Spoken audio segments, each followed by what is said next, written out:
Hey there, what's up? In this video, I'll give you a quick guide on how you can create email templates in Pipedrive.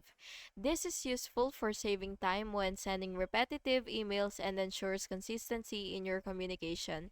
So make sure that you're using the full version or the plan for all features. So once you've logged into your account, you will just have to go to your mail section. So it should be somewhere right here. So yeah, once you're here, what you will have to do is you will click new template.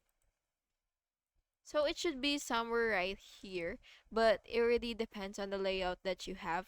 But anyway, once you see the new template option, you will just have to basically click that, and then you will name your template, and then you will of course add your content by writing your email content.